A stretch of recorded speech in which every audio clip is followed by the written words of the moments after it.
মুসা আলাইহিস সালাম তুর পাহাড়ে যাচ্ছিলেন।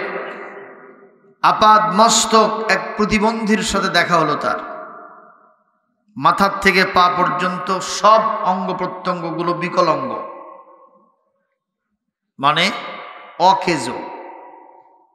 এই লোক দিয়ে কিছু হবে না, এক জায়গায় একটা থাল দিয়ে বসে রাখা ছাড়া তারা দিয়ে কোনো কাম হবে না, আবার বসেও থাকতে পারে না। এরকম কিছু লোক দেখা যায়। হযরত মুসা আলাইহিস সালামকে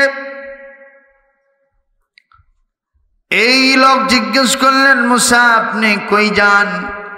হযরত মুসা বললেন, আমি তুর পাহাড়ে আল্লাহর সাথে কথা বলার জন্য যাচ্ছি। এই বিকলাঙ্গ ব্যক্তি বললেন, মুসা রে, আল্লাহ যেহেতু আমাদেরকে বানিয়েছেন, আমাকেও আল্লাহ বানাইছেন, আপনাকে কে বানাচ্ছেন? নাকি বানর? বানর থেকে আসছেন? আমাদের পূর্বপুরুষ আবুল বাশার আদম আলাইহিস সালাম, আম্মা জান হাওয়া আলাইহাস সালাম আমাদের পূর্বপুরুষ, তাতে কি সন্দেহ আছে? কোথায় আছে সে কথা?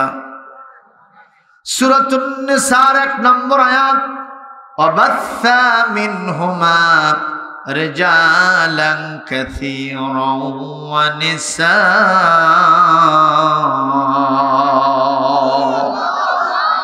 আল্লাহ রাব্বুল আলামিন বলেন, আমি আদমকে বানাইলাম মাটি থেকে, আর তার বাম পাজরের একটা কাঠি নিয়ে সেখান থেকে হাওয়াকে বানাইলাম, আর এই দুইজন থেকে গোটা পৃথিবীতে আমি বনি আদম তৈরি করে করে আমি গোটা পৃথিবীটাকে বনি আদম দিয়ে কোটি কোটি মানুষ দিয়ে ভরে ফেলেছি।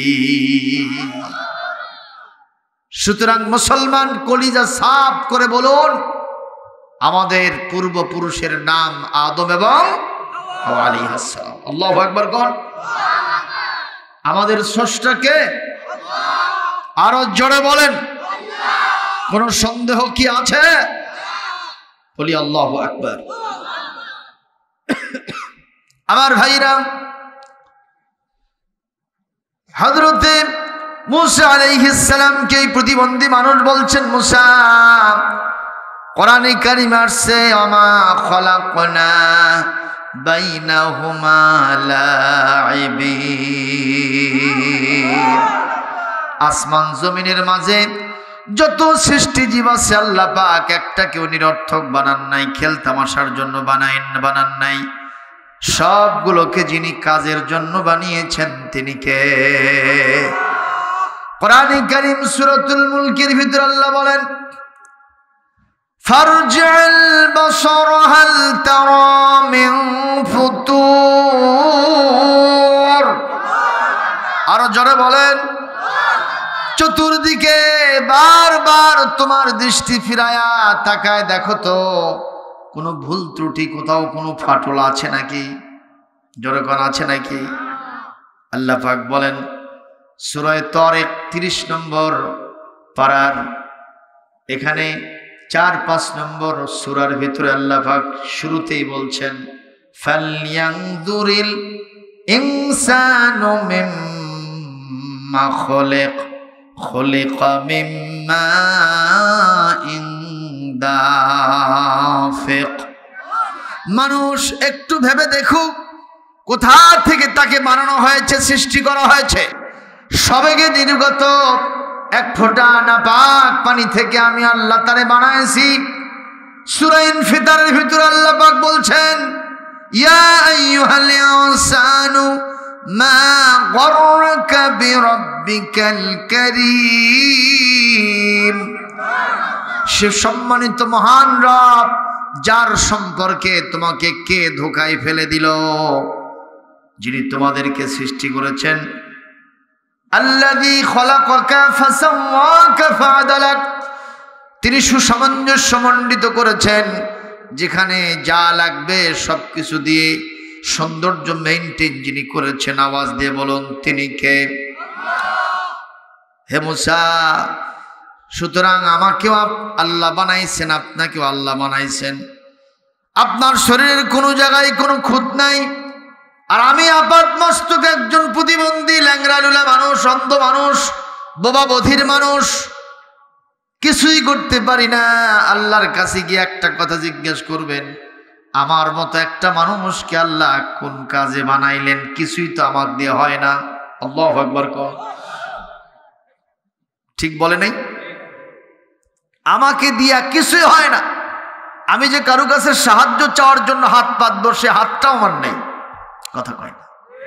আমি যে একটু মুখ দিয়ে কারো কাছে কিছু চাইবো, একটু টেকনিকের ভিত্তিতে, আমার তো সেটাও নাই। কাউকে একটু চোখ দিয়ে মজা করে দেখবো, সেটাও সুযোগ নাই। একটু আমি কিছু খাইবো ভালো মতো করে, সে খাবার জন্য আমার যে মুখটা সুস্থ থাকা দরকার, সেটাও নাই। সুতরাং আমার মতো এই মানুষটাকে আল্লাহ বানাইলেন কেন? কি হবে আমাকে দিয়ে? এই কথাটা একটু আল্লাহকে জিজ্ঞেস করে আসেন। হযরত মুসা বললেন, ইনশাআল্লাহ আল্লাহর কাছে প্রশ্ন হবে এবং যা জবাব পাবো সেটা তোমার কাছে রিলে করে শোনাবো। মারহাবা কর।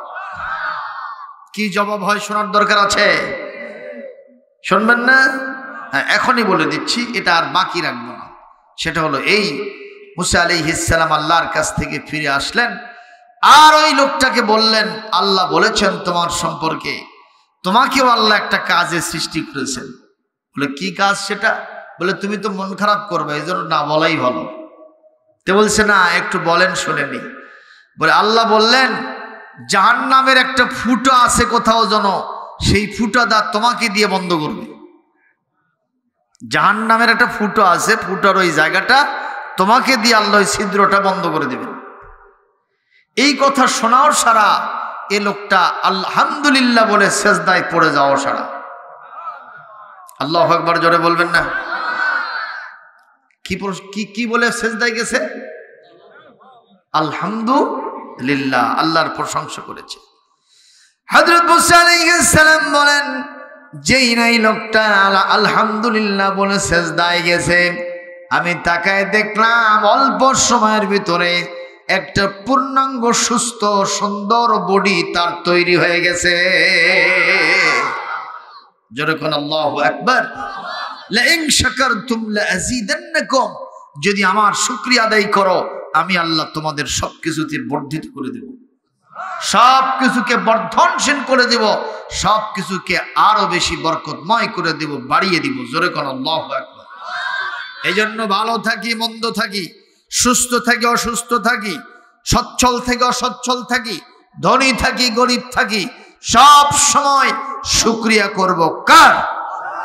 কেউ যেটা বোঝেন না সেটা বোঝেন কে? কেউ যেটা পারেন না সেটা পারেন কে? কেউ যেটা দেখেন না শোনেন না সেটা দেখেন শোনেন কে? কেউ যেটা দিবেন না সেটা দিবেন কে? সুতরাং সে আল্লাহর জন্য আবার পড়ছি আল্লাহু আকবার, আল্লাহু আকবার, লা ইলাহা ইল্লাল্লাহ, আল্লাহু আকবার, আল্লাহু আকবার, ওয়ালিল্লাহিল হামদ। নারায়ে তাকবীর। এই এতগুলো লোক যদি আল্লাহর কাছে একটু হাত তুলি, এই হাত কি আমার কোনোদিন প্যারালাইজড হবে? কারণ আমি কার জন্য হাত তুলেছি? জীবনে কত নেতার জন্য হাত তুললাম, আছে না নাই? আমার ভাই, তোমার ভাই, উল্লুক ভাই, ভল্লুক ভাই। উল্লুক ভাই যেখানে আমরা আছি সেখানে। একজন ধরে বলতেছে, এই সন্তোষ, উল্লুক ভাই যদি পায়খানার থাকে তুই ওটি থাকবো? কয় ভাই তালে নেই। তাহলে বোঝা গেল ওই স্লোগানগুলো আমরা যা দিয়েছি সব ভুয়া স্লোগান। কথা কয় না? সবগুলা ভুয়া ভুয়া স্লোগান। আসল স্লোগান হলো নারায়ে তাকবীর। দিতে পারবেন? যাদের সৎ সাহস আছে, জীবনের সব পিছুটানকে ছেড়ে মুছে ফেলে দিয়া আল্লাহর নামে স্লোগানের জন্য হাত মুষ্টিবদ্ধ করে হাত উঠায় ফেলেন।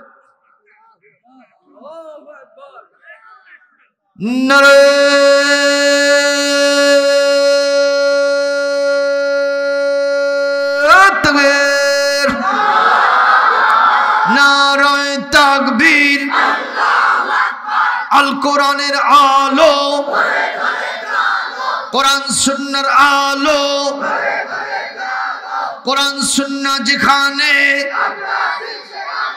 আলেম ওলামা যেখানে, হাদিস আছে যেখানে, কোরআন আছে যেখানে, শয়তান আছে যেখানে, শয়তানের কালো হাত ভেঙে দাও, গুড়িয়ে দাও। শয়তানের আস্তানা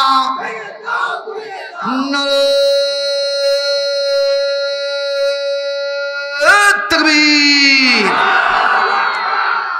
একটা স্লোগান আমরা দিলাম, শয়তান আছে যেখানে, আমরা নাই সেখানে। এই কথাটা আমরা মিথ্যা বলেছি। কারণ কি? শয়তানের সাথে আমরা আছি, বরং আল্লাহর সাথেই কথা কয় না। বলবেন যে হুজুর এখানে এত সুন্দর সেজে গুজে এসে বসে গেছি, তাও আল্লাহর সাথে থাকলাম না। কিন্তু খবর আছে, একটু বুঝায় দেই। আল্লাহ কোরআনে কারীমে সূরা মায়দার 90 নম্বর আয়াতের ভিতরে বলছেন, ইন্নামাল খামরু ওয়াল মাইসিরু ওয়াল আনসাবু ওয়াল আজলামু রিজসুম মিন আমালিশ শাইতানি ফাজতানিবুহু লাআল্লাকুম তুফলিহুন। আল্লাহু আকবার। আল্লাহ বলছেন মদ কি, জুয়া, এরপরে পূজা, আর একটা হলো লটারি। এই চারটা হলো শয়তানের অপবিত্র কাজ। এই কাজের সাথে জড়িত হবে যারা, শয়তানের সাথে আছে তারা। এই সমাজের লোকেরা এই চারটে কাজের সাথে নাই। কথা করছেন না কেন? আমাদের দেশে কি মদ আছে? একটু জোরে কথা বলতে হবে। এমন কি আপনার বাড়ির পাশেও থাকতে পারে, এমন কি আপনার কলিজার টুকরো সন্তান কোন ফাঁকে ওর সাথে জড়িত হয়েছে আপনি হুজুর সাহেব টেরি পান নেই। কথা কয় না? থাকতে পারে কিনা আপনি টের পান নাই? কোথায় কোন জায়গায় একটা টান মারছে আপনি বুঝতে পারেন নাই। মুসলমান যেখানেই যাবেন মদের সরাসরি। প্রাচ্যের অক্সফোর্ড, ঢাকা বিশ্ববিদ্যালয় 1921 সনে প্রতিষ্ঠা হয়েছে। সেই বিশ্ববিদ্যালয় থেকে যারা পড়ে তাদেরকে আমরা এই জাতির সোনার ছেলে বলি, হীরকখণ্ড বলি। আমি পত্রিকার পাতায় দেখলাম সেই বিশ্ববিদ্যালয়ের যেটা মহিলা হোস্টেল, রোকেয়া হলের বাথরুমের ভিতরে ফেন্সিডিলের বোতল, বারান্দায় ফেন্সিডিলের বোতল, রুমের ভিতরে বেডের নিচে ফেন্সিডিলের বোতল। আমার ভাইরা একটা দুইটা না, শত শত ঘটনা আছে না নাই? কোন বিশ্ববিদ্যালয় নাই, কোন কলেজ নাই যেখানে এই সমস্ত মাদকাসক্তির সরাসরি নাই? কথা বলতে হবে। এই যে হোটেল মোটেল, বিভিন্ন লেকের পারে, বাগানে, মোটেলে বাগানে, বিভিন্ন জায়গায় আমরা যা দেখি এই সব মদের সরাসরি আছে না নাই? এমনকি আমি দেখলাম একজন ছেলে গাছের সাথে বেজে কয় সাইড দেন। বাজিছে কার সাথে? আচ্ছা, গাছ কি সাইড দিতে পারবে? তার মানে ওর মাথার তার আউট। ডাল খাইছে যে। কথা কন না কেন? বাস দাঁড়ায় আছে, বাস চেনেন না? বাস না, বাস, গাড়ি গাড়ি, এর মাথা দিয়ে ঠেলতেছে। তাহলে ভাই খবর কি? এগুলো সব সমান। আর চোখের চাহনি দেখে মনে হলো পুরো সিংড়া উপজেলার মালিক ওই একাই। কি খাইছে? মদ খাইছে। কথা বল না কেন? বিভিন্ন নামের দামের মদ সেবন করে আজকে তারা সোসাইটির ভিতরে চলে গেছে। আশ্চর্য লাগে, মুসলমানের দেশে হোটেলের সামনে লেখা থাকে বার হোটেল, বার হোটেল। বার মানে কি? বার মানেই মদ। কথা বল না কেন? মদের হোটেল। এমন কি দুঃখ লাগে, আফসোস লাগে মুসলমান, এই সমাজের যারা লিডার, যাদের হাতে এই দায়িত্বগুলি আছে বন্ধ করে দেওয়ার, কথা কয় না, আছে না নাই? তারা আবার ঘোষণা দিলেন কোন এলাকায় যদি 100 জন লোক মদ খাওয়ার মতো থাকে, ওখানে একটা মদের দোকান যদি হয় তার লাইসেন্সটা দেওয়া যাবে। আল্লাহ বললেন এটা শয়তানের অপবিত্র কাজ, ফাজতানিবুহু। আমি আল্লাহ আমরে হাজির মারুফ লিল বুজুব, ওয়াজিব বাই হুক অ্যান্ড ক্রুক বাধ্য করলাম, এই মদ থেকে তোমাদেরকে দূরে থাকতেই হবে। ঘোষণা কর, আরো জোরে কর। আল্লাহ বললেন ছেড়ে দাও, আল্লাহ বললেন এটাকে হারাম ঘোষণা করো, এটাকে অবৈধ মনে করো, এখান থেকে দূরে সরে আসো। আর আমরা বলতেছি তোমরা কাছে এসো। সুতরাং এই লোকগুলি পাল্লা দিল কার সাথে? কার সাথে? কার সাথে? আল্লাহর সাথে পাল্লা দিলে তার কি থাকে না? কাল্লা থাকে না। আমাদের নবীর নাম হলো আল্লাহ, তার সাথে দিও না কেউ পাল্লা, থাকবে না কারো কাল্লা। জোরে কোন সুবহানাল্লাহ। একটু জবাব দেন, আমাদের রবের নাম কি? তার সাথে দিও না পাল্লা, থাকবে না কারো কাল্লা। আবার বলেন, আমাদের রবের নাম কি? তার সাথে দিও না, থাকবে না কারো। কে কে পাল্লা দেবেন দেখি হাত তোলেন তো। কারো সাহস নেই, কিন্তু কিছু লোক পাল্লা দিচ্ছে। আল্লাহ বললেন মদ ছেড়ে দাও, আমরা বলতেছি কাছে আসো। কথা কয় না? লাইসেন্স দিয়ে দিব। মুসলমান, সেক্ষেত্রে কোরআনের সাথে যেই শাসক গোষ্ঠীর সম্পর্ক ছিল, তারা মদের ব্যাপারে কি নীতি অবলম্বন করেছিল আমি কি একটু বলবো।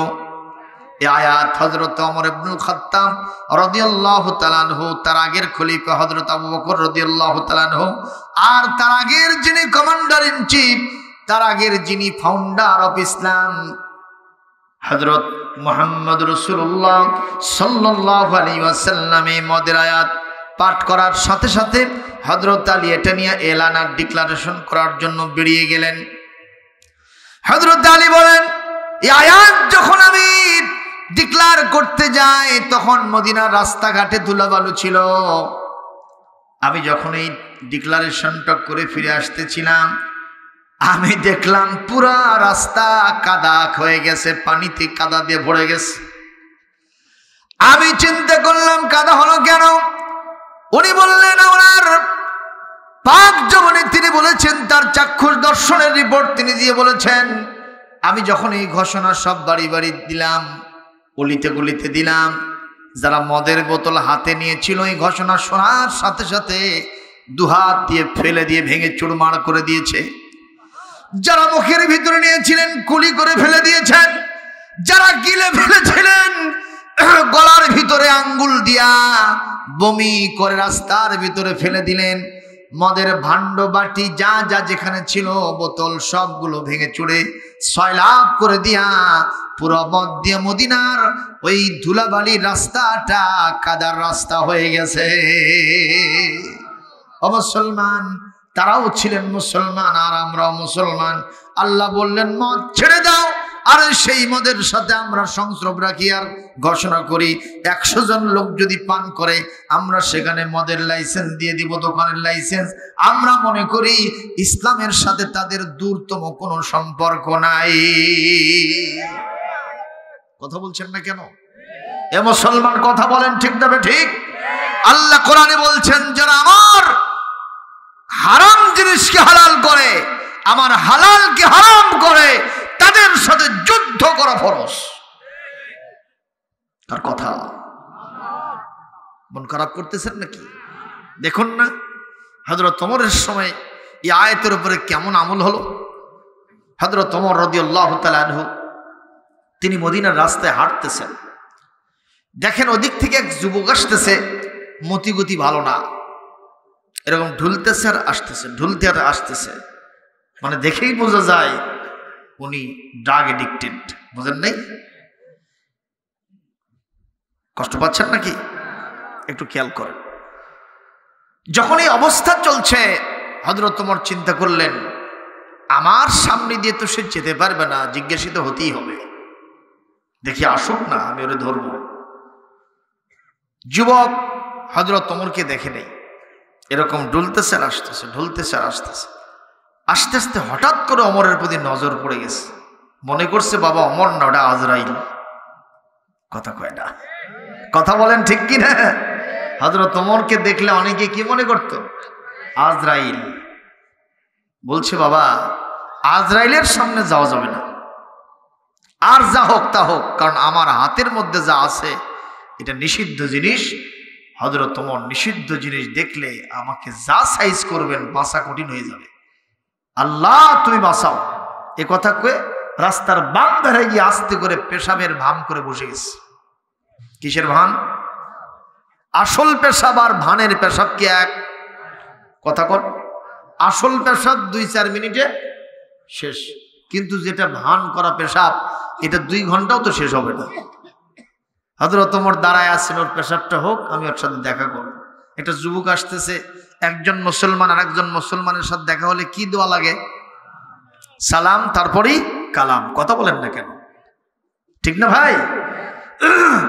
আর সেক্ষেত্রে সাহাবীরা সবচেয়ে বেশি এটা আমল করতেন। আমিরুল মুমিনিন যিনি হন, সাইয়্যিদুল কওমে খাদিমুহুম, তার তো আমল আরো বেশি ছিল। জোরে করে আল্লাহু আকবার। আর আমাদের দেশে সালাম আগে নাই, আগে দেখা হলে বন্ধুর গালত একটা থাপ্পড় মেরে, বন্ধু কেমন আছো, আসসালামু আলাইকুম। আগে সর একটা মারলো, তারপরে সালাম আলাইকুম। তা সালামের আমার সিস্টেম কি? একজন আমারে বলতেছে সামাইকুম, সামাইকুম, আধুনিক ডিজাইন এবং স্টাইলের সালাম, যেটা আমার রাসূলও শিখান নাই। আসসালামাইকুম মানে হলো তোমার উপরে আল্লাহ মৃত্যু দিক, নাউজুবিল্লাহ কোন। আর আসসালামু আলাইকুম যখন বলবেন, আল্লাহ রাব্বুল আলামিন তোমার উপরে যত রকমের শান্তি আছে সব আল্লাহ তোমারে দান করুন। কত সুন্দর একটা সিস্টেম ইসলাম। ওই হিন্দুরা, ওই বৌদ্ধরা, খ্রিস্টানেরা তারা বলে গুড বাই। কথা বলেন না কেন? তারা বলে গুড মর্নিং, গুড ইভিনিং, বলে না বলে না বলে। এখন দেখুন আপনার পিতা মারা গেছে, ইনকেস মারা তো যাবেই একদিন, ঠিক না বে ঠিক কর। এখন সকালবেলা আপনার সাথে একজনের দেখা, সে যদি বলে গুড মর্নিং, তোমার জন্য শুভ সকাল, বলেন তো আপনি তখন খেপে যাবেন না? কেরে, এর থেকে ব্যাড মর্নিং আমার জীবনে আর হতে পারে না, তুই এসে আমাকে গুড মর্নিং বলেছিস, তারপরে আপনি দাঁত ফেলে দেবেন। কথা বলেন ঠিক না বেঠিক? আর যদি আপনি গিয়ে বলেন আসসালামু আলাইকুম ওয়া রাহমাতুল্লাহ, লোকটা কি মন খারাপ করবে? এটাই হলো ইসলামের সিস্টেম। আর আমাদের বাচ্চা কাচ্চাগুলো সকালবেলা স্কুলে যাবে, আর আমরা করি কি? বাই বাই বাই বাই, রাই টাই, যাই যাই, হাই হাই, খাই খাই, আছে না নাই? জোরে কোন আছে না নাই? এইটা না করে যদি আপনি বলতে পারতেন আসসালামু আলাইকুম ওয়া রাহমাতুল্লাহ, শিশুটাও এটা শিখে যেত। শিশুরা হলো কাদামাটি, যা তাদেরকে শিখাবেন সারাটা জীবন সেটা লালন করবে। কথা বলেন না কেন? আমরা প্রত্যেকটা বাড়িতে সালামের প্রচলন করব ইনশাআল্লাহ। আজকে তার আগে বলবো আমল একটা টাটকা আমল দিয়ে দেই, বাড়িতে গিয়েই আগে বউরে সালাম দেবেন। হ্যাঁ, সেই বাসর রাত্রে সালাম দিছেন আর কোনো খবর নাই, ঠিক না বে ঠিক? কিন্তু আজকে যে যদি সালাম দেন তাহলে এটা বেকায়দা হতে পারে, ঠিক না বে ঠিক? কি বেকায়দা? স্ত্রী হয়তো মনে করবে কি ব্যাপার, মনে হচ্ছে কিছু দুঃখ টুকু আছে বোধহয়, তাছাড়া আজকে কেন সালাম দিল। একদিন হয়তো শরম করলো, তারপরে দিন দিলেন, তারপরে দিন দিলেন, 7 দিন দিতে থাকেন, মনে করবে না বাবা ওই যে আব্দুল সালাম হুজুর বগুড়া থেকে এসে ওয়াজ করছিল, ওই ওয়াজ শুনে আমার স্বামীটা মেরামত হয়ে গেছে। পারবো পারবো ইনশাল্লাহ। হাদিস শরীফে আসছে যে বাড়িতে কেউ নাই তাও সালাম দেন, ফেরেশতারা জবাব দিয়ে দিবে। কোরআনে কারীমে আল্লাহ ডাইরেক্ট বলেছেন সূরা আন-নূর 27 নম্বর আয়াত, আইয়ুহাল্লাযীনা আমানু লা তাদখুলু বুয়ুতান গায়রা বুয়ুতিকুম হাত্তা তাস্তানিসু ওয়া তুসাল্লিমু আলা আহলিহা। হে বান্দারগণ, তোমরা তোমাদের নিজেদের বাড়ি কিংবা ঘর ছাড়া অন্যের বাড়িতে, অন্যের ঘরে যদি প্রবেশ করতে চাও, খবরদার সালাম না দিয়া, অনুমতি না নিয়া কোনো বাড়িতে ঢোকা যাবে না, বিধানকার। মুসলমান হযরত ওমর চিন্তা করলেন যুবককে আমি সালাম দিব, আমি তার সাথে একটু কালাম বিনিময় করব। কিন্তু সেই যুবক ওখানে প্রস্রাবের জন্য বসে গেল। হাজত যখন চলছে, হাজতটা সেরে উঠুক, তারপরেই কথা বলবো। আধা ঘন্টা যায় কিন্তু যুবক ওঠে না। তাহলে আসল প্রস্রাব না ভান? জোরে বলেন। এইবার হযরত ওমর আরেকটু ভিক্ষা করলেন। যুবক বগলের নিচ দিয়ে তাকায়, দেখে ওমর তার দিকে তাকায় আছে। লক্ষণ এই চিন্তা করে, হুজুর হযরত ওমর যায় না কেন? যুবকে উঠতে পারতেছে না। যুবকের কলিজার মধ্যে ভয় জেগে গেছে। আমি এখানে যতক্ষণ প্রস্রাবের ভান করে বসে থাকবো, ওই ওমরও ততক্ষণ থাকবে। আমার অপরাধের পাল্লাটা ভারী হবে, শাস্তির পরিমাণ বেশি হবে। সুতরাং আর থাকা যায় না, এখনই ওমরের সামনে আমাকে যেতে হবে। নাসরবান্দা ওমর, তবে আল্লাহ গো, এই বিপদ মুহূর্তে আমি আপনাকে স্মরণ করলাম। ফাযকুরুনি আযকুরকুম ওয়াশকুরুনি ওয়ালা তাকফুরুন। হে বান্দারা, যখনই তোমরা আমাকে স্মরণ করবা, সঙ্গে সঙ্গে আমিও তোমাকে স্মরণ করব। বান্দারে, তুমি আছো যেখানে, আমি আল্লাহ আছি সেখানে। জোরে কর আল্লাহু আকবার। ও মুসলমান, আজকে মাঠে আমরা স্মরণ করতেছি কাকে? একটু জোরে বলেন। আমার আল্লাহ বলেন, তোমরা এই মাদ্রাসার মাঠে কয়েক শত লোক বসে আমাকে স্মরণ করতেছো, আর আমি আল্লাহ পাক এই সামান্য কয়েকজনের সামনে তোমাদের নাম স্মরণ করতেছি না। আমার কাছে কোটি কোটি রহমতের ফেরেশতা আছে। ওই ফেরেশতাদের সামনে তোমাদের প্রত্যেকের নাম নিয়ে নিয়ে আমি প্রশংসা করতেছি। একটু জোরে কর আল্লাহু আকবার। আর জোরে কর আল্লাহু আকবার।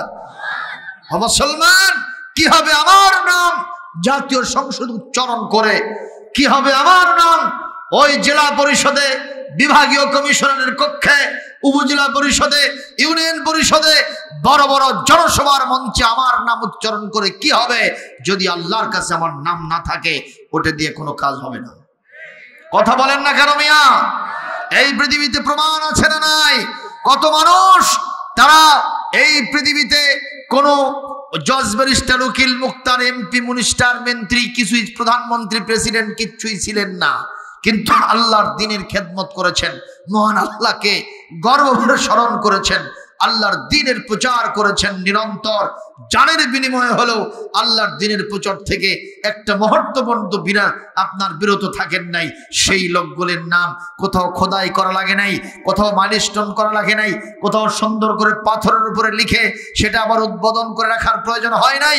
কিন্তু মানুষেরা যুগ যুগান্তরে তাদের নাম স্মরণ করতেছে কি করতেছে না? জনগণ করতেছে কিনা? যেমন ধরেন না কেন, ইমাম বুখারী রাহমাতুল্লাহ আলাইহি, তার নামে কি কোথাও কোনো তোরণ আছে, গেট আছে? তার নামে কি কোথাও কোনো খোদাই করে এরকম একটা পাথরের উপর তার নাম লেখা আছে? ইমাম আবু হানিফার নাম কোথাও লেখা আছে? জনগণ আছে। কিন্তু তারপরেও তাদের নাম স্মরণ হয় কি হয় না? হয় না, হয় না। কিন্তু এক সরকার দেশের ভিতরে আসলো, সেই সরকার একটা স্থাপনা উদ্বোধন করলো, করে না করে না, একটা রাস্তা উদ্বোধন করলো, একটা বিল্ডিং উদ্বোধন করলো, সেখানে একটা স্টোন লাগাইলো, নাম খচিত করলো, অমুক এমপি মহোদয় লিখে দিল সুন্দর করে। এমপি সাহেব 5 বছর পর বিদায় হয়ে গেছে, পরবর্তী লোকেরা এসে শাবল দিয়ে পিটায় উঠে ফেলছে। কথা কয় না? দেখা যায় কি যায় না? কিন্তু আপনি যদি আল্লাহর সাথে সম্পর্ক রাখেন, আপনার নাম কেউ মুছতে পারবে না। সুবহানাল্লাহ, জোরে কর না। এজন্য আমরা সম্পর্ক রাখবো কার সাথে? মুসলমান, একটু জোরে বলেন। কোরআনে কারীম থেকে আপনাদের শোনায় দেই, সূরাতুল মায়েদা 56 নম্বর আয়াত। আমার তেলাওয়াত শেষ হলে জোরে একটু আল্লাহু আকবার দিতে পারবেন? وَمَن يَتَوَلَّ اللَّهَ وَرَسُولَهُ وَالَّذِينَ آمَنُوا فَإِنَّ حِزْبَ اللَّهِ هُمُ الْغَالِبُونَ।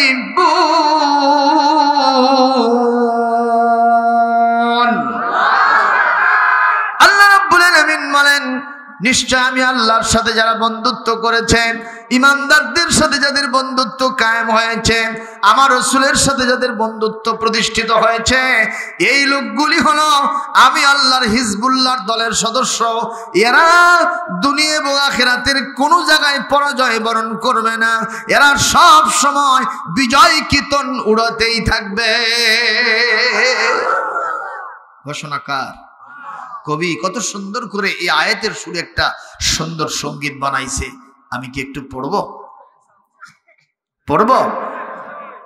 যারা আল্লাহর কথা বলে, আল্লাহর পথে চলে, আল্লাহকে ভালোবেসে সুপেছে জীবন, তাদের কিসের ভয়, কি করে পরাজয়, শহীদি তামান্নাতে নাচে তার মন।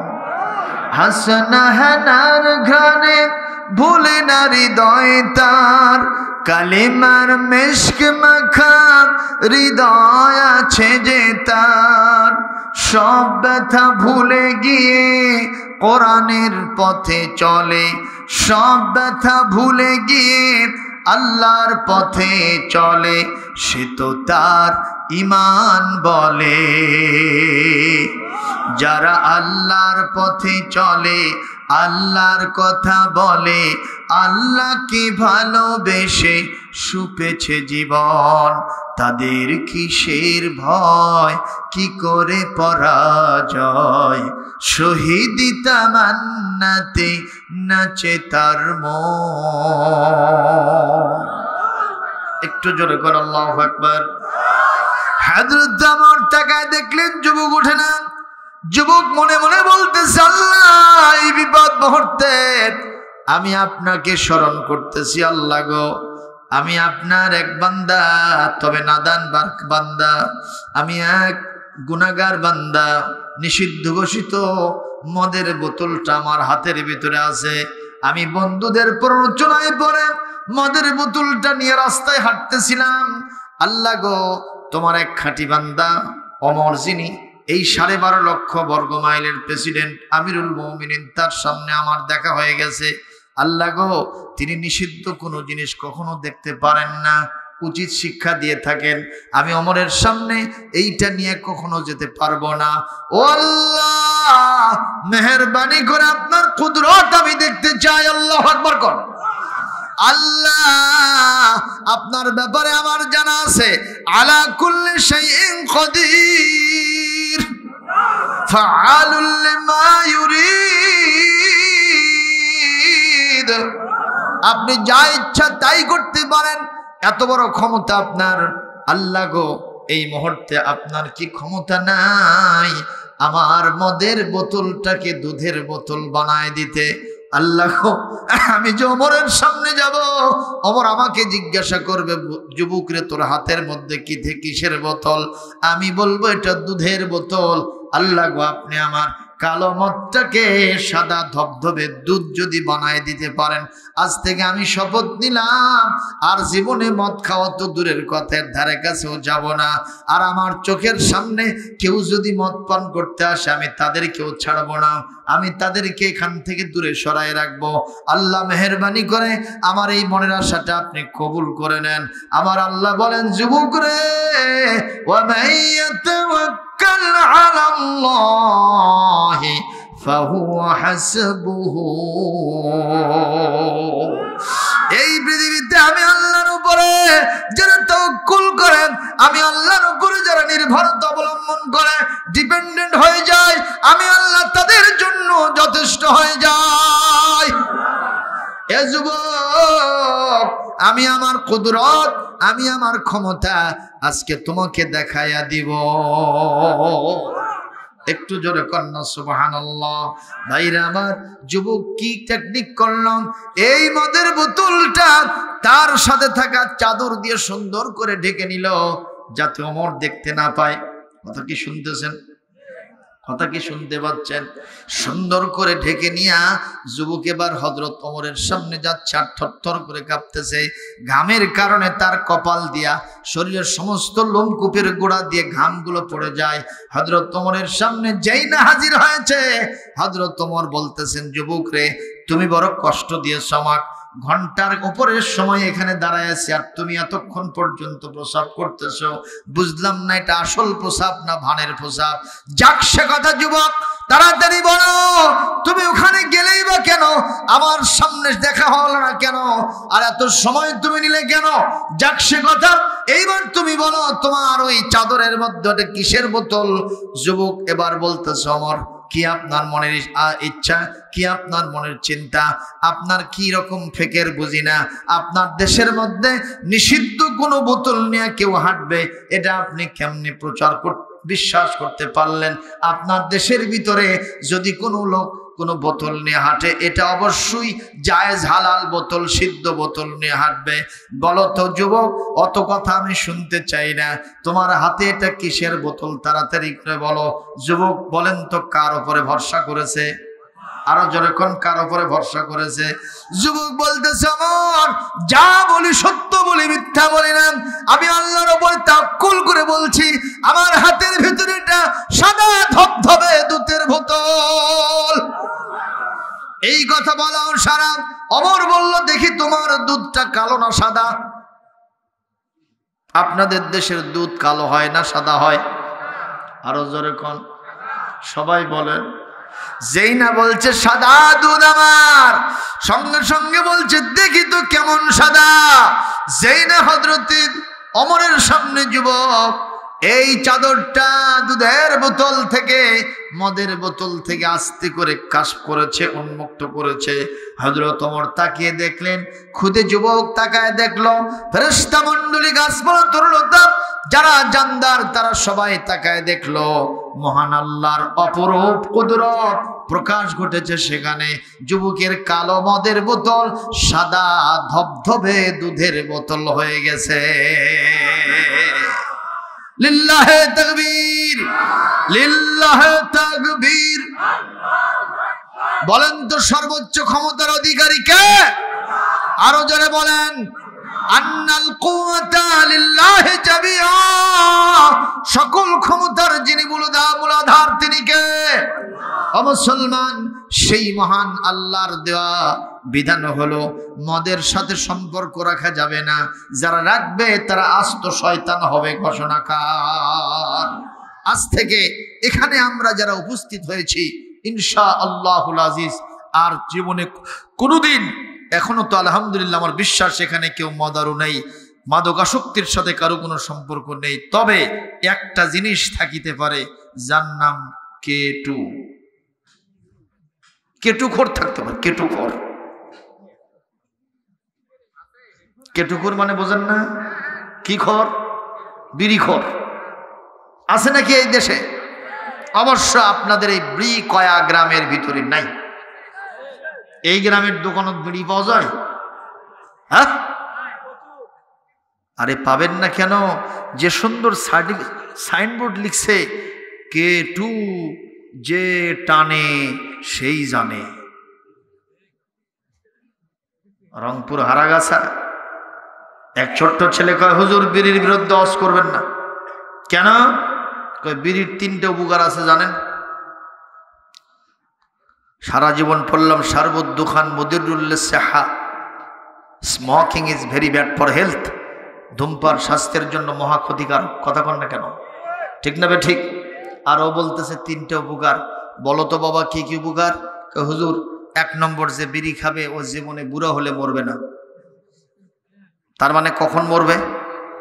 ও যুবক অবস্থায় ওই কাম শেষ হয়ে যাবে। আর পাটের কোথায় যাবে?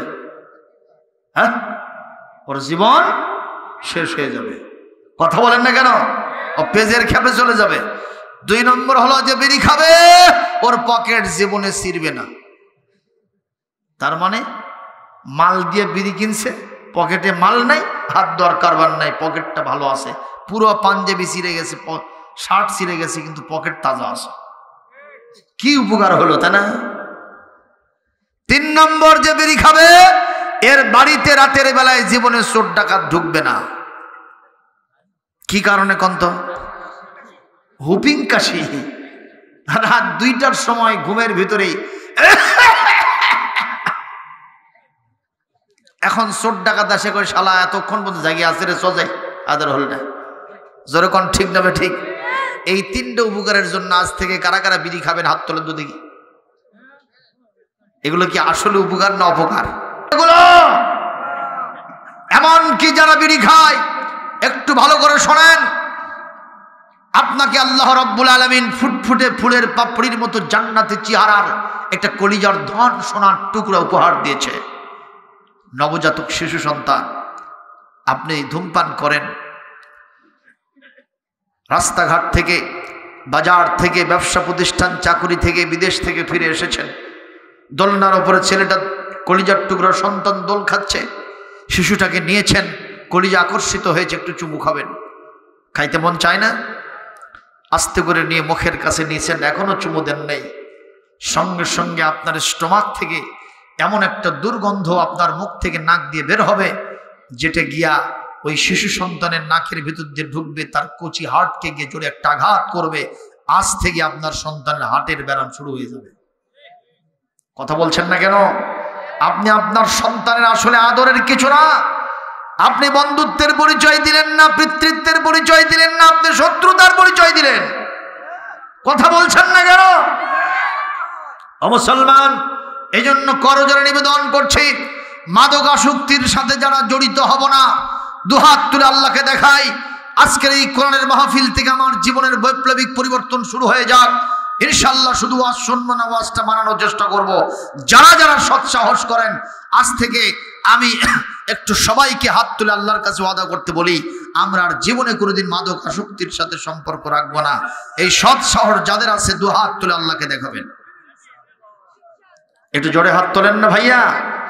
মহান আল্লাহ আমাদের উপর রহমত নাজিল করুন, জোরে বলে আমিন। ও আল্লাহ, এতগুলি লোক আপনার শয়তান রাস্তা থেকে দিনের রাস্তায় আপনার রাস্তায় ফিরে আসার জন্য নিয়ত করেছে, আল্লাহ আপনি তাদের সকলকে কবুল করে নেন। জোরে বলি আল্লাহুম্মা আমিন। দুহাত নামায় ফেলেন। আমি মনে হয় কিছু লোককে কষ্ট দিলাম নাকি? আরে ভাই, এই চান্সে আল্লাহ রাব্বুল আলামিন আপনারও সোনা বানায় দিতে পারেন। কথা বোঝেন না? যারা ধান বিক্রি করতে যায় ওর সাথে সিটেগুলো যায় না, যায় না? কথা বলেন না কেন? ভালো বেগুনের সাথে পোকা আলা বেগুনও যায় না, যায় না? এর সোনার সাথে অনেক সময় খাদও যায় না, যায় না? সুতরাং আমি আপনাদেরকে বললাম, যারা আজকে আল্লাহর রাস্তায় হাত তুলেছেন, ইনশাআল্লাহুল আজিজ আল্লাহ পাক আপনাদের এক একজনকে তার ওলি বান্দা বানায় দিতে পারেন। জোরে বলি ইনশাআল্লাহ। কষ্ট পাইলেন? আসুন না, আজকে যদি আমরা কোরআনের এই কথাগুলো মানতে পারি, আমাদের মর্যাদা কি হবে, কোরআনে কারীম থেকে আমরা সে বিষয়ে একটু আলোচনা করব। আমি আপনাদের সামনে ছোট্ট একটা ঘটনা পেশ করব, সেই ঘটনার আলোকে কিছু কথা বলে ইনশাআল্লাহুল আজিজ এখান থেকে বিদায় হব। আপনাদের কোনো কষ্ট হয় না তো? কষ্ট হয় কি? বেশি সময় নয়, এখন আমরা 12টার ভিতরে পৌঁছে গেছি, ইনশাআল্লাহ 1টার ভিতরে মোনাজাত দিয়ে শেষ হবে। আর এক ঘন্টা বড় জোর থাকতে রাজি আছেন? রাজি আছেন? অনেক বড় আশা নিয়ে আসছি বগুড়া থেকে, কিছু কথা আপনাদেরকে শোনাবো, তার ভিতরে 1 ঘন্টা চলে গেছে। ইনশাআল্লাহুল আজিজ এই মুহূর্তে আপনারা একটু হাত তুলে দেখান তো, ইনশাআল্লাহ শেষ পর্যন্ত আসি। একটু হাত তোলেন, হাত তোলেন, কাজে লাগবে, হাত কাজে লাগবে। আল্লাহ পাকের ক্যামেরা আপনাদের দিকে তাক করানো আছে, আল্লাহ আমাদের সবাইকে কবুল করুন। জোরে বলে আমিন। আপনারা কি হযরতে দাউদ আলাইহিস সালামের নাম শুনছেন? দাউদ নবীর নাম শুনছেন? দাউদ আলাইহিস সালামের জামানায় একজন বুড়ি মানুষ, সে বাজারে গেছে একটু আটা কিনতে। জোরেগণ কি কিনতে? জোরেগণ কি কিনতে? আটা কিনে একটা পাত্রের মধ্যে আটা নিয়েছে, কিন্তু আটার ওই পাত্রের উপরে কোনো ঢাকনা দেয় নাই। কি দেয় নাই ভাই? ঢাকনা। অথচ ওয়েন্ড ব্লস অর্থাৎ ইউরসিলুর রিয়াহা, মহান আল্লাহর আদেশে বাতাসগুলি প্রবাহিত হচ্ছিল ঝড়ের গতিতে। আপনারা বলেন, ঝড়ের গতিতে যদি বাতাস প্রবাহিত হয়, সেখানে কি আপনারা বলেন তো ওখানে কি আটার খবর থাকবে? বাড়িঘর উড়ে যায়, টিনের চাল, খেরের চাল, ওগুলোর খবর থাকে না। এমনকি আপনাদের এখানে এটা কোন উপজেলা? সিংড়া। আপনারা জানেন এই যে করিরহাটের পাশে আফসগারি নামে একটা গ্রাম আছে, নাম শুনছেন? ওই গ্রামে ঝড়ের কারণে একটা বাং তাল গাছের ভিতর দিয়ে ঢুকে এদিক থেকে ওদিকে বের হয়ে গেছে। মুরব্বীরা কারা কারা দেখছেন শুনছেন একটু হাত তোলেন তো। এই লোকগুলো দেখেছে এবং শুনেছে। আমি আল্লাহর কি কাম একবার ওই জায়গাতে মাহফিল করেছি, যেই না বলেছে এই ঘটনা, ওরা বলতেছে যে আমাদের গ্রাম এই যে ওই তাল গাছ ওইটার ভিতরে ঢুকে গেছিল। এটা জোরে করে আল্লাহু আকবার। তাহলে আল্লাহ পাকের অপার শক্তি কি। এই যে তুরস্কে যে ভূমিকম্প হলো, খুব বেশি সময় কি, মাত্র কিসের 2 মিনিট 45 সেকেন্ড। এই 45 সেকেন্ড ভূমিকম্প হওয়ার কারণে প্রায় 10,000-এর মতো বাড়িঘর জমিনের সাথে মিশে গেছে। যে আল্লাহ তুরস্কে ওটা দিতে পারলেন, সে আল্লাহ বুঝি বাংলাদেশে দিতে পারবেন না? কথা কয় না কেন? পারবে কি পারবে না? কিন্তু আমাদের ভাবখানা দেখে মনে হয় কি গোটা দুনিয়ার মালিক আল্লাহ হলেও বাংলাদেশের মালিক আমরাই। এমন একটা ভাব দেখায় রে বাবা, মনে হয় যে চেয়ারের সাথে সুপরগুলো আটা দিয়ে লাগানো আছে। কথা কয় না কেন? জোরে বলা আছে না নাই? আওয়াজ দিয়ে বলবেন গোটা পৃথিবীর মালিককে, বাংলাদেশের মালিককে। ওই এক জায়গায় গিয়ে বলা হলো, ভাই এই জমিটা কার? কই হুজুর এটা আমার। এটা কার? কই এটা আমার বাপের। এটা কার? চাচার। এটা কার? চাচাতো ভাইয়ের। এটা কার? জ্যাঠাতো ভাইয়ের। জিজ্ঞাসা করলো, ভাই এই এলাকায় কি কোনো আল্লাহর কিছু নাই? কয় যে হুজুর আল্লাহর ছিল না, এইবারই আমরা 3 শতক দিছি। আল্লাহ কয় শতক দিছে? বলা হলো, ভাই দেখি আল্লাহর 3 শতক কোথায়? হাত ধরে নিয়ে যে বলতে, হুজুর দেখেন এই এলাকায় আল্লাহ সত্যি করে করছি, আল্লাহর কিছুই ছিল না, আমরা এই 3 ভাই মিলা এই 3 শতক দিছি, এখানে টিনের ছাপরা দিয়ে এটি মানুষ নামাজ কালাম পড়ে, এটাই আল্লাহর, আর সব আমাকে। জোরে নাউজুবিল্লাহ কবেন না? আসলে কি সব ওদের? লিল্লাহি মা ফিস সামাওয়াতি ওয়া মা ফিল আরদ ওয়া ইন তুবদু মা ফি আনফুসিকুম আও তুখফুহু ইউহাসিবকুম বিহিল্লাহ। আল্লাহ রাব্বুল আলামিন বলেন, আসমান জমিনে তোমরা ফাঁকা চোখে দা দেখতে পাও, সবগুলি কার? আরো জোরে বলেন। সুতরাং যা কিছু আছে সব আল্লাহর। আল্লাহ আমাদের কাছে একটু আমানত রেখেছেন, ঠিক না বে ঠিক? আগে বলতে হবে কার, তারপরে বলবেন হুজুর এটা আল্লাহর মাল, আল্লাহ একটু আমাকে দেখাশোনার দায়িত্ব দিয়েছেন। খুশি হবেন কে? আপনার সম্পদের পরিমাণ যিনি বাড়ায় দেবেন তিনিও কে?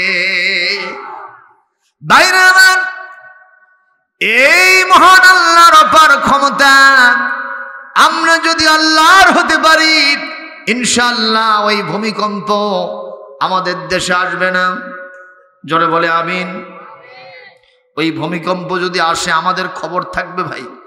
ভূতত্ত্ববিদগণ বলছেন ভূমিকম্প যদি হয় সবচেয়ে বেশি ক্ষতিগ্রস্ত হবে বাংলাদেশের ঢাকা শহর। অপরিকল্পিতভাবে নগরায়ন হয়েছে, বাসা বাড়িগুলো গড়ে উঠেছে, চাপা বসতি, লক্ষ লক্ষ মানুষ মারা যেতে পারে মেবি। এমনকি আমার বাড়ি যদি বগুড়া শহরে হয়, আমার বাড়ি যদি বিরকিয়া গ্রামে হয়, সিংড়া উপজেলা হয়, যেখানে হোক না কেন, ভূমিকম্প হলেও আমার টাটার সাথে ঘুনো পিষে যেতে। জোরে গণ ঠিক না বে ঠিক? আল্লাহ রাব্বুল আলামিন বলেন, সুতরাং তোমরা আমার সাথে পাল্লা দিবা না, তোমাদের কাল্লা আমি থা রাখবো না। যেমন নমরুদ, ওই ফেরাউন, হামান, সাদ্দাদ, আবু জেহেল, আবু লাহাব, উতবা, সাইবা চলে গেছে, ওই রকম জিল্লুতির সাথে আমি তোমাদেরকেও জমিন থেকে বিদায় করে দিতে পারি। সুতরাং ভালো হয়ে যাও, আমার সাথে বন্ধুত্ব স্থাপন করো, আমি আল্লাহ দুনিয়া আখিরাতে তোমাদের সাথে থাকবো। জোরে কোন আমিন। এই দাউদ আলাইহিস সালামের যুগের এই মহিলা 3 কেজি আটা তার মাথায়, কিন্তু ঢাকনা। বাতাস আসার কারণে আটাগুলি সব ছিনতাই হয়ে গেছে, উড়ে চলে গেছে। বুড়ি ডিসহার্টেড হয়ে গিয়া একবার পরে আবার ওঠে, একবার পরে আবার ওঠে। এরকম টালমাটাল অবস্থা। একজন লোকের সাথে দেখা, জিজ্ঞেস করছে বুড়ি তোমার কি হয়েছে? বলে বাতাস আমার আটা ছিনতাই করে নিয়ে গেল, কি করবা এখন? বলে জামানার পয়গম্বর দাউদ নবীর কাছে গিয়ে আমি বিচার দেব, বাতাসের বিরুদ্ধে মামলা দেব, বিচার করে দেবে আর আমাকে বাতাসের কাছ থেকে আটা উদ্ধার করে দেবে। বলে তাই কি দাউদ পারবে? উনি তো মানুষ, কেমনে সম্ভব তার জন্য? বলে যদি না পারে ওনাকে নবীও মানব না, রসুলও মানব না, খলিফাও মানব না। এই কথা বলে সা করে দাউদ আলাইহিস সালামের দরবারে গিয়া বলছে দাউদ পয়গম্বর বাতাস আমার আটা ছিনতাই করেছে, আপনি বিচার করে দেন, বাতাসের কাছ থেকে আটা উদ্ধার করে দেন। হযরত দাউদ আলাইহিস সালাম বসা থেকে চমকে দাঁড়ায় গেছেন।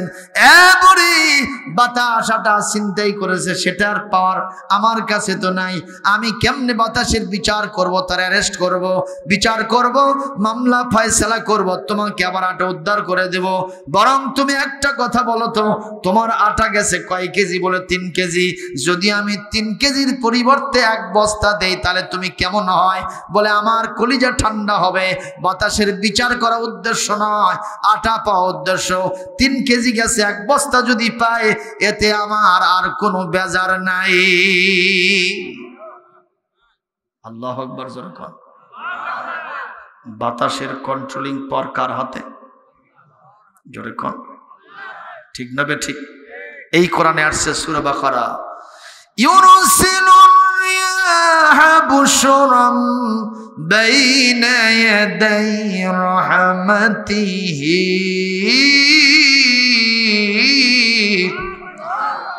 হু হু হু হু বাতাস শোনাই জাল্লা জালালুহু কুল মখলুক তসবিহ পড়ে আল্লাহু আল্লাহু আল্লাহু আল্লাহু, কলবে রাখে সর্বদা যে নামের ধ্যান সকল কাজে, তার হৃদয়ের অরশতে সেই নূর ইলাহি দেখে।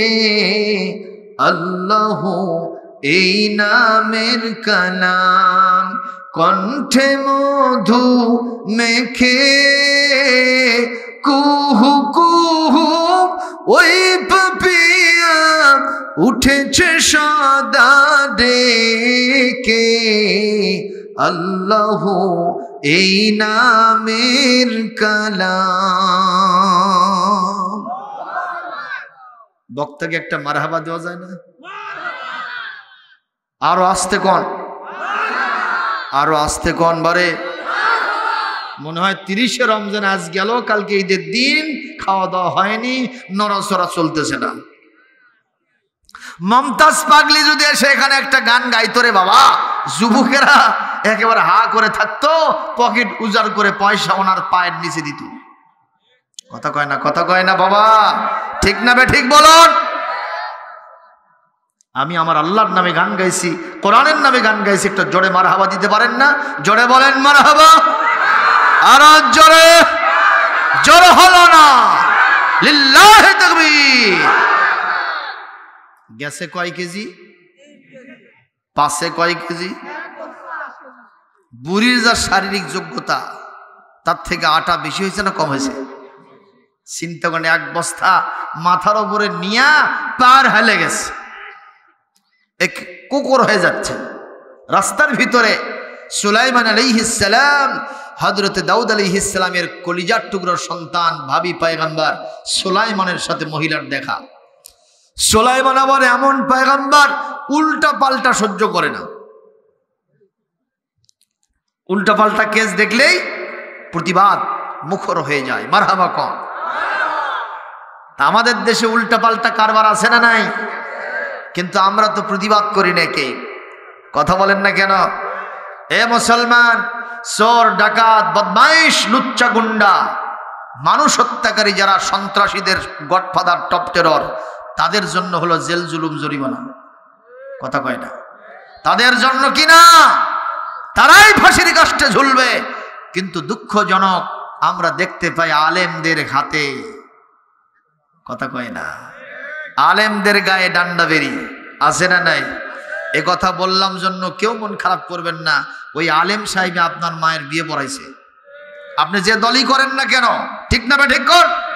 এই আলেমের ব্যাপারে আপনার কোনো উচ্চবাচ্য চলবে না, বরং আলেমদের বিরুদ্ধে যারা অবস্থান নিয়েছে আপনাকে তাদের বিরুদ্ধেই কথা বলতে হবে। জোরে বলুন ঠিক না ঠিক? আলেম আছে জন্য আল্লাহর রহমত এখন নাজিল হয় এই জমিনে। আলেমদেরকে শেষ করে দেন, দেখেন এই জমিন অল্প সময়ের ভিতরে ধসে যাবে বঙ্গোপসাগরের ভিতরে। কথা বলেন ঠিক না ঠিক? আমি একজন আলেমের দিনের পক্ষে কথা বলবো, এটাই স্বাভাবিক। তাতে কি মন খারাপ করলেন? মন খারাপ করলেন?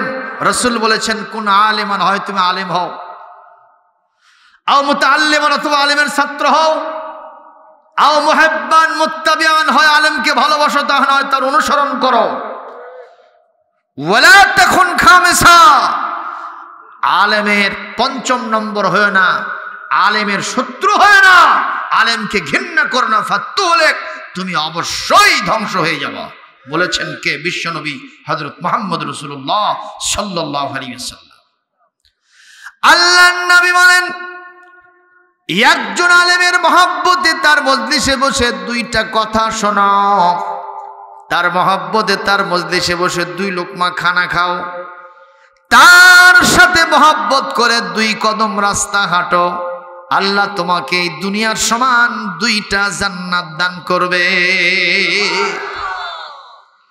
মুসলমান, আজকে আমি যেখান থেকে তেলাওয়াত করেছি কোরআনে কারীমের 35 নম্বর সূরা 22 নম্বর পারা সূরাতুল ফাতির 28 নম্বর 29 নম্বর 2টা আয়াত পড়েছি। আল্লাহ পাক বলছেন ওমিনান নাসি ওয়াদ দাওয়াবি ওয়াল আনআমি মুখতালিফুন আলওয়ানুহু কাযালিক ইন্নামা ইয়াখশাল্লাহা মিন ইবাদিহিল উলামা।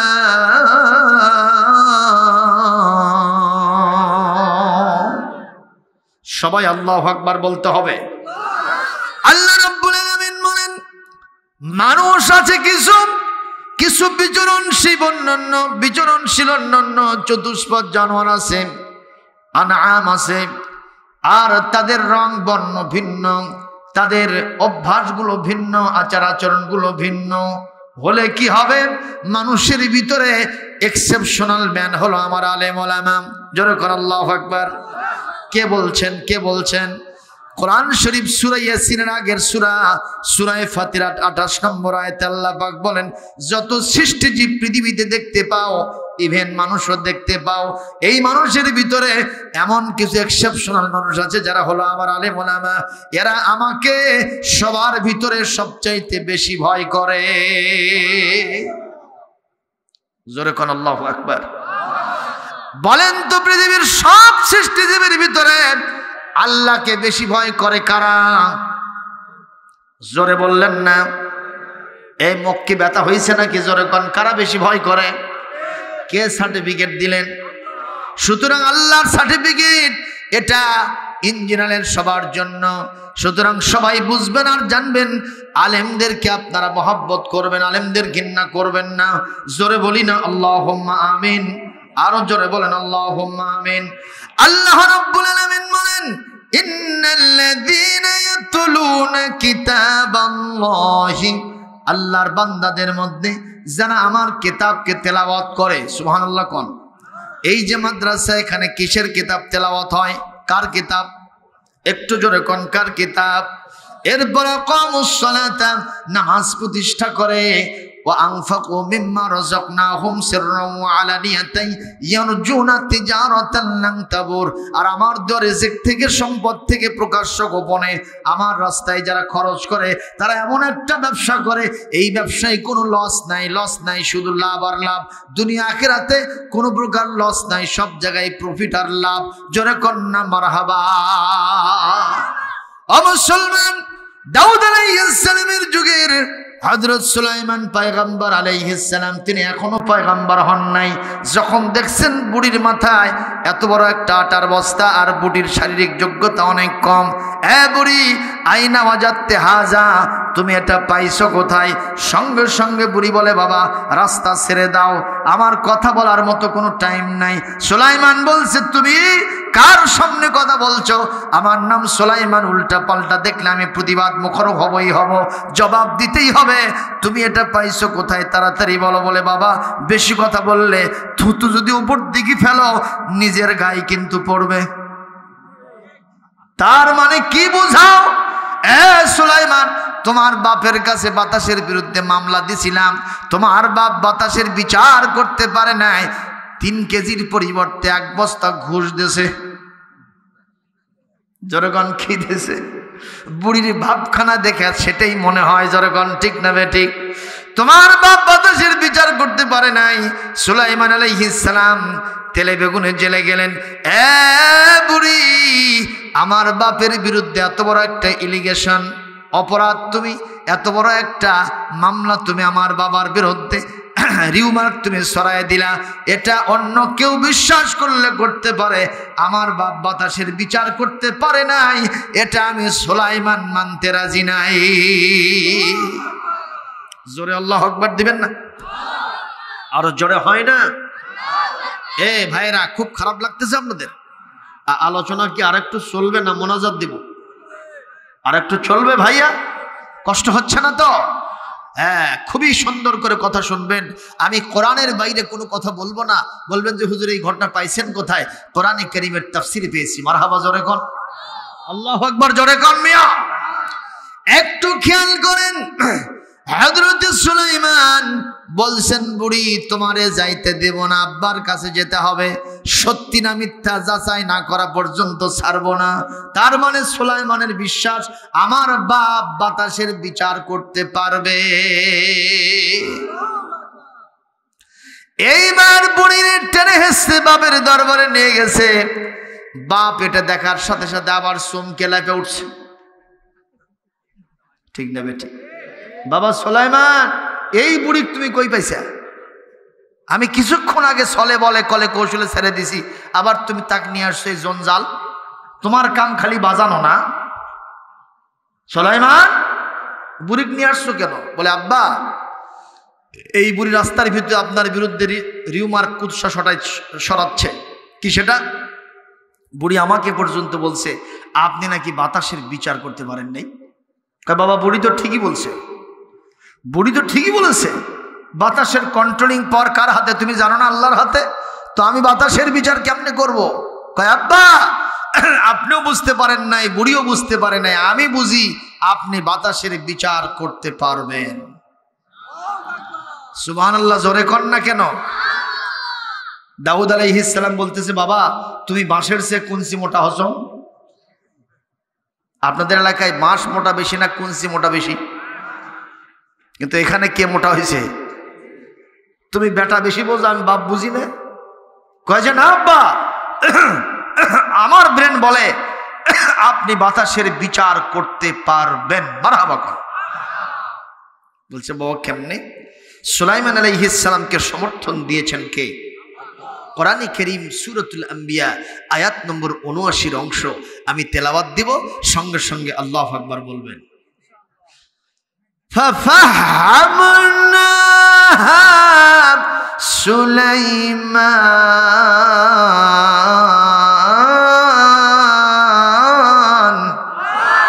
ওয়া কুল্লান আতাইনা হুকমান ওয়া ইলমা।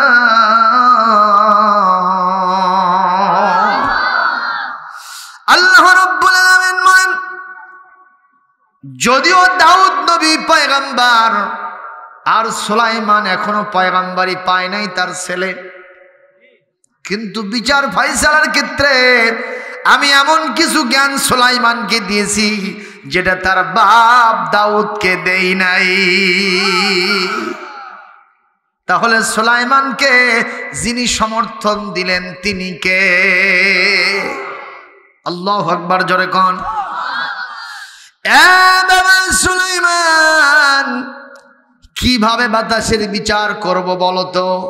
বলে আব্বা ওয়াসুজুদু ওয়াকতারিব, আপনি সেজদা দেন এবং সেজদার মাধ্যমে আল্লাহর নিকটবর্তী হয়ে যান। এখান থেকে বোঝা যায় সেজদা দিলে আল্লাহর সাথে আর বান্দার সাথে কোনো পার্থক্য থাকে না। আসসালাতু মিরাজুল মুমিনিন, নামাজের মাধ্যমে মানুষ কার দিদার অর্জন করে? তা'বুদুল্লাহ কাআন্নাকা তারাহু ফাইন লাম তাকুন তারাহু ফাইন্নাহু ইয়ারাক, আও কামা ক্বালা নবী সাল্লাল্লাহু আলাইহি ওয়াসাল্লাম, এমন ভাবে নামাজ পড়বা যেন তুমি আল্লাহকে দেখতেছো। যদি আল্লাহকে দেখতে নাও পাও, মনে করবা আল্লাহ তোমারে দেখতেছে। সুবহানাল্লাহ কোন? তাহলে নামাজ ছাড়া কোনো গতি আছে ভাইজান? এই জোরে কোন নামাজ পড়া লাগবে। কিন্তু দুঃখজনক হলো সত্য, আমাদের দেশে বেনামাজিরাই বেশি মশান দেখায় নামাজিদের উপরে, পিক আপ মারে। কথা কর না কেন? কলার নাড়তে থাকে আর কয় ওই নামাজ পড়ে করবি কিরে, ওর থেকে আমার ইমানই ভালো আছে। জোরে কর নাউজুবিল্লাহ। একজন লোক যাত্রা দেখতে গেছে, জোরে কন কি দেখতে গেছে? আরো জোরে কন। আর একজন লোক গেছে মসজিদে এশার নামাজ পড়তে। ভিতরে কে হক পথে আছে? হ্যাঁ, যে নামাজ পড়তে গেছে সে কি পথে? কথা বলে না কেন? হক পথে আছে। জোরে কোন ঠিক না ঠিক? আর যে যাত্রা দেখতে গেছে ও কি বাতিল, ও কি পথে? শয়তানের পথে না। কারণ যাত্রার প্যান্ডেলে কি কোরআন তেলাওয়াত হয় নাকি? ওখানে ওয়াজ হয়, দোয়া কালাম দুরুদ জিকির হয়, ওখানে হয় শুধু ঝাঁকানাকার ড্যান্স। জোরে কোন ঠিক না ঠিক? আমি এক ছেলেকে বললাম, বাবা তুমি যাও কোথায়? কয় হুজুর কথা কর টাইম নেই। বললাম ভালো করে কয় এক ঝাঁক দানাকাটা পরীর ওখানে দোস্তুর মতো উলুঙ্গ ড্যান্স হবে। আমি বললাম সেটা আবার কোনটি? কয় যে অমুক জায়গায় যাত্রা হচ্ছে হুজুর। তা বললাম যাত্রায় কি হয় বলে তো? কয় হুজুর না দেখলে কি বুঝবো? তো তুই একটু বল কি দেখছু? কয় যে হুজুর শুরুতে একটু অভিনয় চলে, কিন্তু কিছুক্ষণ পর একটা সুতো পরিমাণ কাপড় ওই নর্তকীর গায়ে থাকে না। আর একটা যুবকের সাথে মাতামাতি করে মঞ্চে দাঁড়ায়া আপনারা বলেন এই শয়তানি নষ্টমী ভ্রষ্টমী এই ধরনের বেলেল্লাপনা বেহায়াপনা অস্থিরতা বাংলার জমিনে আছে না নাই? আর ইউটিউব যেটা বর্তমানে এই বড় ফোনটা যাদের হাতে আছে, ইন্টারনেট ওয়াইফাই কানেকশন যাদের আছে রে, সার্চ দেওয়ার সাথে সাথে এমন কোন ল্যাংটা দেহ নাই যা তাদেরকে দেখানো হয় না। জনগণ ঠিক না বেঠিক? যেই যুবকরা এই ল্যাংটা দেহ দেখে, উলঙ্গ ডান্স দেখে, ওই জেনা ব্যভিচার সরাসরি চলতেছে সেটা দেখে, আমি 1000 দিন ধরে চিল্লায় মরে গেলেও কোরআনে কোনোদিন আসবে না। ওরা ওই শয়তান রাস্তায় থাকবে। জনগণ ঠিক না বেঠিক? এজন্য প্রয়োজন আছে আল্লাযীনা ইম্মাক্কান্নাহুম ফিল আরদে, যদি আমি ইমানদারদেরকে কোনোদিন ক্ষমতায় প্রতিষ্ঠিত করি, আকামুস সালাহ, নামাজ প্রতিষ্ঠার আন্দোলন করবে, নামাজের বিল সংসদ থেকে পাস করবে, আতাউজ যাকাত, যাকাতের বিল, যাকাত ভিত্তিক অর্থ ব্যবস্থা কায়েম করবে, আমারু বিল মারুফ, যত সৎ কাজ আছে সব সৎ কাজের রাস্তা উন্মুক্ত করে দেবে। সুবহানাল্লাহ। মুনকার, যত সৎ কাজ আছে, যাত্রার প্যান্ডেল, জেনা ব্যভিচার যেগুলো হয়, প্রস্কটার আরো অন্যান্য জায়গাগুলি, বিভিন্ন হোটেল মোটেল বাগান গার্ডেন যা যা আছে এগুলো সব ঝাঁটা মেরে বন্ধ করে দেয়া, সবগুলিকে ইসলামী সংস্কৃতির আওতায় নিয়ে আসা হবে। জনগণ সুবহানাল্লাহ। এরকম একটা দৃশ্য বাংলার জমিনে কায়েম হোক। মুসলমান তা কি আপনারা চান? কারা কারা চান? দুহাত তুলে। আল্লাহকে না দেখালে মহান আল্লাহ বেজার হয়ে যাবে। লিল্লাহে তাকবীর, লিল্লাহে তাকবীর। আল কোরআনের আলো, দিন ইসলাম, দিন ইসলাম কায়েম হোক, কায়েম হোক। নারায়ে তাকবীর।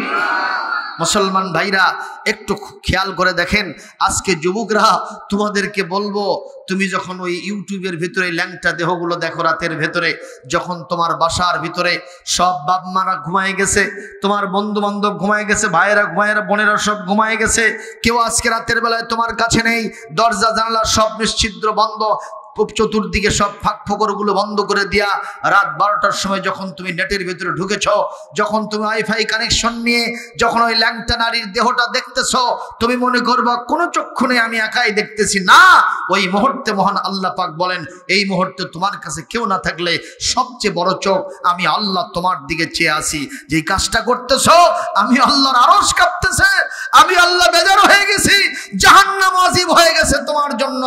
আর যুবক রে, তুমি এই রাত্রিতে আমার কথা একটু স্মরণে নিয়ে আমার জাহান্নামের ভয়তে আস্তে করে একটু যদি পার করে দিয়া কাবা শরীফের ইমামের কোরআন তেলাওয়াত সহ আব্দুস সালাম হুজুর সহ বাংলাদেশের নামি দামি তাফসীর কারকদের কোরআনের তাফসীর শোনো, আমার সৃষ্টিজীবগুলো দেখো, আর যদি কোরআনের তেলাওয়াত শুনতে পারো, আমি আল্লাহ পাক বললাম জাহান্নামের রাস্তা থেকে তোমার নাম কাটায় দিয়া আমি তোমার নাম জান্নাতীদের তালিকায় লিপিবদ্ধ করব। একটু জোরে কর আল্লাহু আকবার। এটা কেবলমাত্র সম্ভব আল্লাহর ভয় জাগরুক থাকার কারণে। আমাদের কলিজার মধ্যে কার ভয় রাখবো? জোরে বলুন, কার ভয় রাখবো?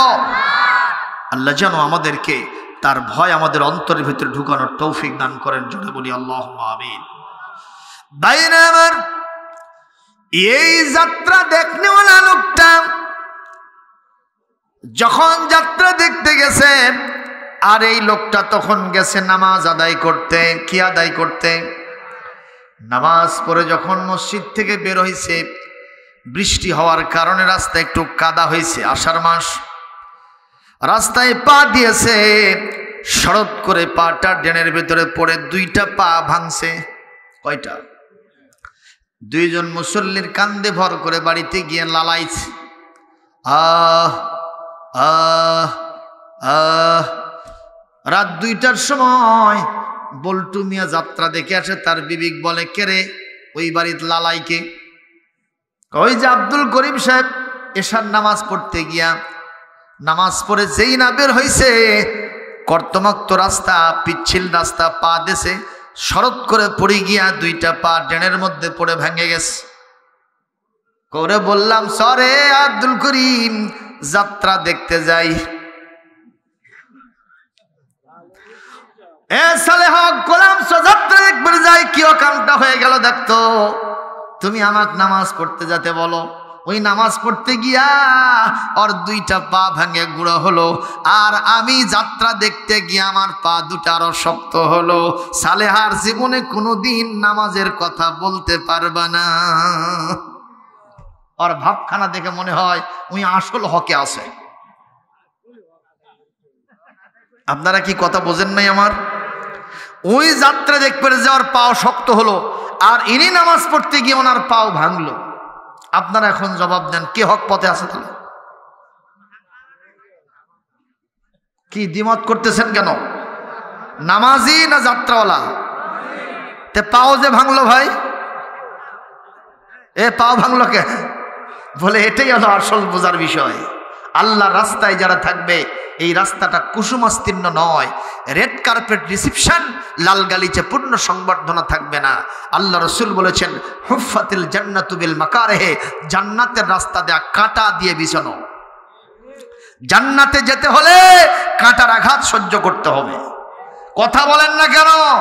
উত্তপ্ত ময়দান পাড়ি দিতে হবে। শুধু দুধের স্বর নয়, শুধু চায়ের কাপ নয়, বিরিয়ানির দাওয়াত না, হাদিয়া তোহফা না, লাল গালিচে সংবর্ধনা না, বরং আপনাকে ফাঁসির কাষ্ঠ পর্যন্ত ঝুলে মরতে হতে পারে। যেমন আমার বিশ্বনবীর পিঠের চামড়া উঠাইছে, শিয়াবি আবু তালিবের ভিতরে তাকে 3 বছর জেলখানায় না খেয়ে থাকতে হয়েছে। উহুদের প্রান্তরে তার দান মোবারক শহীদ করে দিয়েছে। তায়েফের জমিনে এমন কোনো আঘাত নাই যে আমার বিশ্বনবীকে সহ্য করতে হয় নাই। যেরকম ঠিক না বেঠি? সুতরাং যে মুসলমান নামাজ পড়তে গিয়ে পা ভাঙলো, তারপরে 1000 বার বলবো সে হক পথে আছে। যেরকম ঠিক কিনা?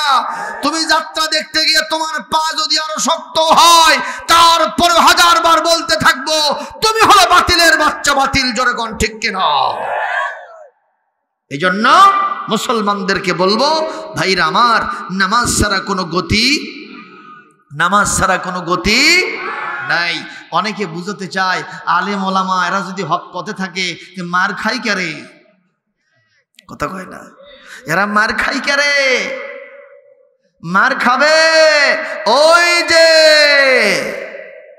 ঈদের কুরবানির ঈদের আগে এক মালিকের ছিল একটা খাসি আর একটা ছিল গাধা। জোরেকন কি ছিল? আর একটা ছিল গাধা।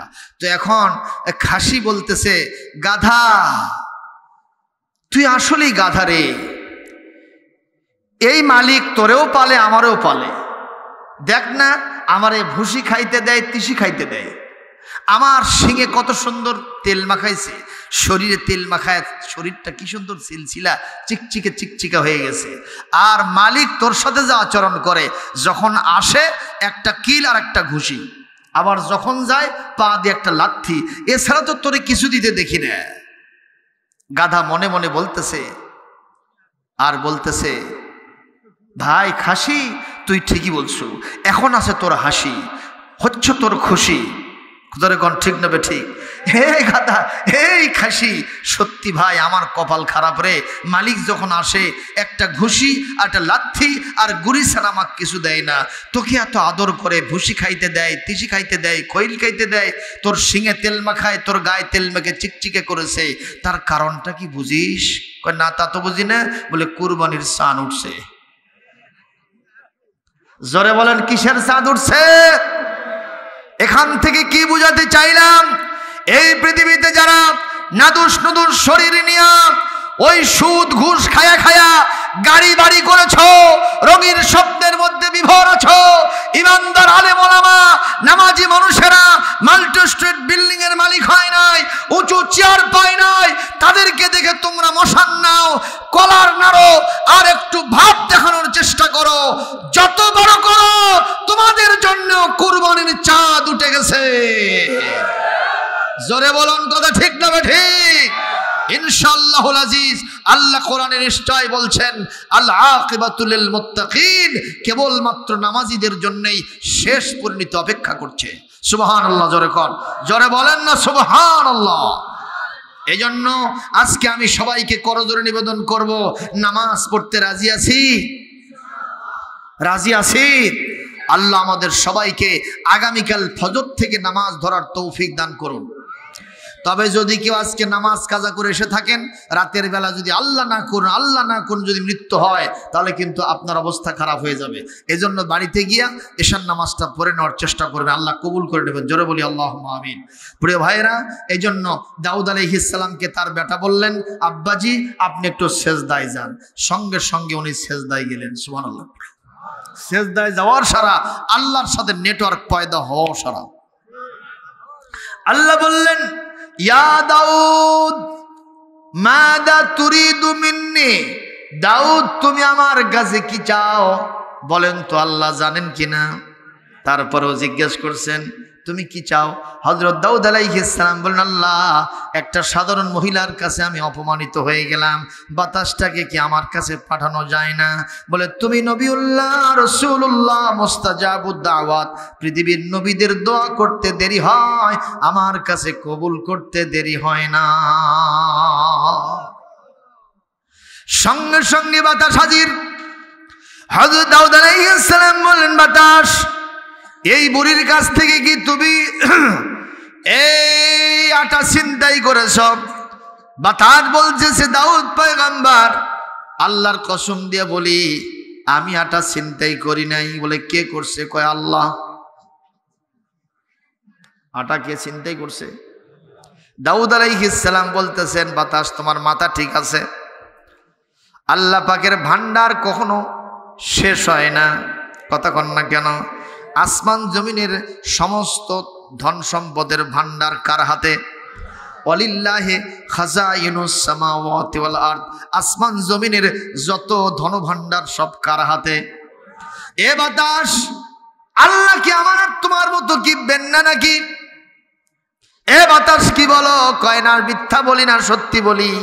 তাহলে ব্যাখ্যা দাও। বলে, এই রাস্তা দিয়ে আল্লাহর হুকুমে মেঘমালাকে বহন করে নিয়ে যাচ্ছিলাম মৃত্যু জমিনকে জিন্দা করার জন্য। আল্লাহর পক্ষ থেকে হঠাৎ করে ইলহাম হলো, বাতাস স্ট্যান্ড আপ, দাঁড়িয়ে যাও। আমি দাঁড়াইলাম। বলে, এই সমুদ্রের ভিতরে আমার একটা জাহাজ আটকা পড়ে গেছে, জাহাজের তলা ফুটা হয়ে পানিগুলো কলকল কল করে করে ঢুকতেছে।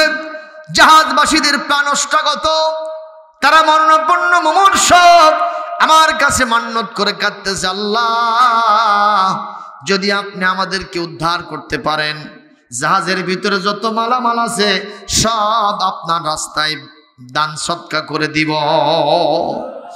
এ বাতাস, আমার কাছে যখন কেউ কোনো মান্নত করে আমি আল্লাহ তার মান্নতটা পূরণ করে ফেলি, আমি তার ওই বিপদটা উদ্ধার করে ফেলি। জোরে কোন সুবহানাল্লাহ। আমি তাদেরকে উদ্ধার করার জন্য সিদ্ধান্ত নিয়েছি, কিন্তু একটা ওসিলা আমার প্রয়োজন হয়, ওসিলা ছাড়া আমি কোনো কাজ করি না। এই যে দেখো তো, এই যে জাহাজের যে ফুটাটা আমি বন্ধ করব কি দেয়া, দেখো তোমার সামনে একজন মহিলা 3 কেজি আটা নিয়ে যায়, এই আটাটা নাও, আস্তে করে সেখানে দিয়ে দাও, এই ওসিলায় আমি তাদেরকে ওখান থেকে বাঁচাইয়া দিব। এই কথা যখন চলতে থাকে ততক্ষণ ওই জাহাজবাজিরা সমুদ্র থেকে স্থলপথে চলে আসছে, তারা সবাই ডাঙায় ফিরে আসছে। এসে ওখান থেকে ডাকাডাকি করে, দাউদ পয়গম্বর আপনি কোথায়, তাড়াতাড়ি আসেন, এই মালামালগুলো আপনার হাতে দিব, 2 হাতে আল্লাহর রাস্তায় আপনি বিতরণ করে দেন। হযরত দাউদ আলাইহিস সালাম বুড়িকে সাথে নিলেন আর তার ছেলে সুলাইমানকে সাথে নিলেন। ওখানে যাওয়ার পরে ওই লোকগুলি বলল, আল্লাহর কাছে মান্নত করেছিলাম এই মালামালগুলো, এক জাহাজের সব মালামাল আপনার হাতে দিলাম, আপনি সব বন্টন করে দেন। দাউদ আলাইহিস সালাম মালগুলোকে 2 ভাগ করলেন। যখন কয় ভাগ? 1 ভাগ সর্বপ্রথম বুড়ির হাতে উঠাইয়া দিলে। বুড়ি এই সম্পদ নিয়ে চলে যাওয়ার জন্য উদ্যত হয়। সুলাইমান আর দাউদ বলে, যাওয়া যাবে না, তোমার সাথে কথা আছে।